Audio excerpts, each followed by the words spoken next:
it's Alison from Bag Lady Bird Learn to Sew. Welcome! Today I am going to be showing you how to do Hong Kong seam finish. So you may remember in one of the episodes of the Sewing Bee a few years ago, both Patrick and Esme didn't have a clue about what Hong Kong seams are. Well, I'm going to show you now how to create that finish and basically bind your raw seam allowances so there's no raw edges on your seams. So this is part of the sew along for the Sew Liberated Matcha Top, which is part of my Love and Stitches Club. In there we do regular sew alongs, and this happens to be what we're doing starting on the 1st of July. So the sew along videos are recorded for you to go back and watch. Lots of little bite-sized videos, so you can go and watch them at your leisure, and they fit in with any lifestyle, no matter how busy you are. So you can sew at your pleasure, at your leisure, with my assistance and my support, talking you through it all step by step. Okay, so the instructions suggest different ways to finish your seams. Now, I'm going to suggest you don't use Hong Kong seam finishers, so bound seam finishers, if this is your first time sewing with a lightweight or slippier fabric.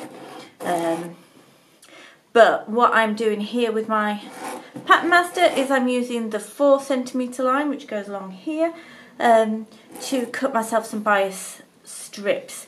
Now, this original line here is the line from the bias armhole facing, so I know it's already on that 45-degree angle because I've already done that work.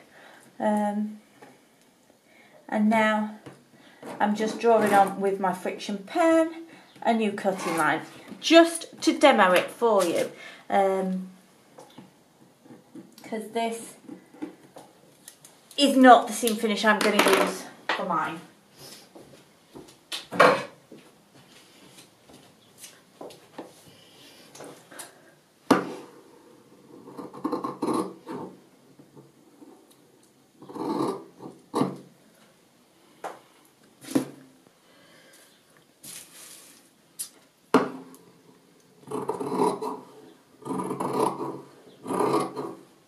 So I've done this, it says 3.8 centimetres or 1 to 1.5 inches.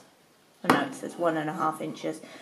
4 centimetres is just an easier round number than 3.8 if you prefer to work with metric like I do. Okay, so let's use this little piece here. Find a straight edge to work with. So this edge here is straight. So after you've sewn your seam, you would attach your binding to the seam allowance. So you are pinning on here.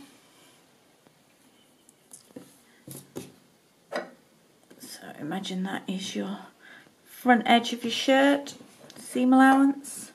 You've stitched this seam, so you're sewing this, you're pinning this on right sides together. So I've changed my needle to a Microtex needle. A Microtex needle is a super sharp. It just means that you won't do any damage to fine fabric. Sometimes if you use a universal needle or a regular point needle on a really fine fabric, what can happen is you can get pulls in your fabric.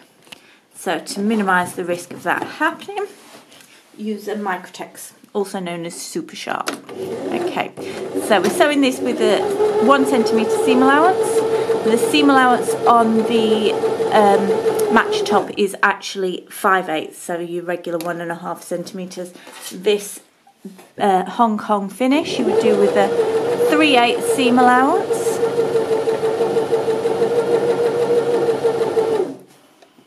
So this is just attaching it to your seam allowance. Back tack at either end. You can press this. So you're pressing this that way. Then you're bringing this edge over the top like so. I'm going to go press that and bring it back and show you.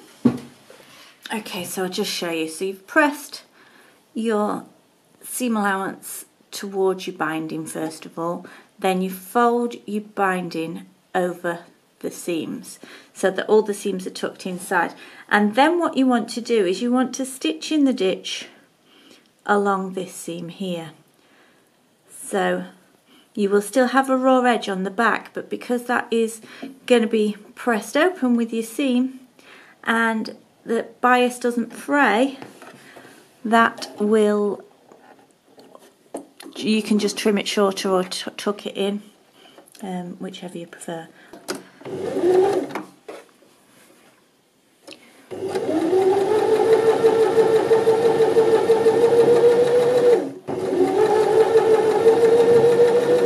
So you're stitching in the ditch along that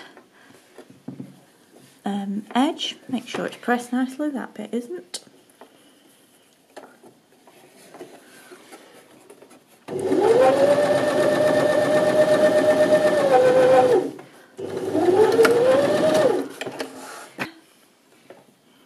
You can just trim off this excess bit here to reduce the bulk. So you don't want to be adding bulk really with a Hong Kong seam. You just want to be keeping those raw edges tucked inside.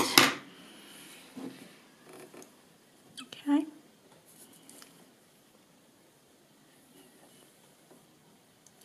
Doesn't need to be perfect stitch in the ditch because it's the inside of your garment.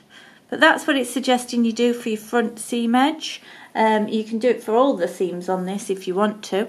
Cut your strips of bias binding. I would suggest using your fabric rather than a shop bought bias binding. It just helps not be too heavy for your fabric or anything. It just gives you a nice, you know, it's not a contrast, it's just a finish.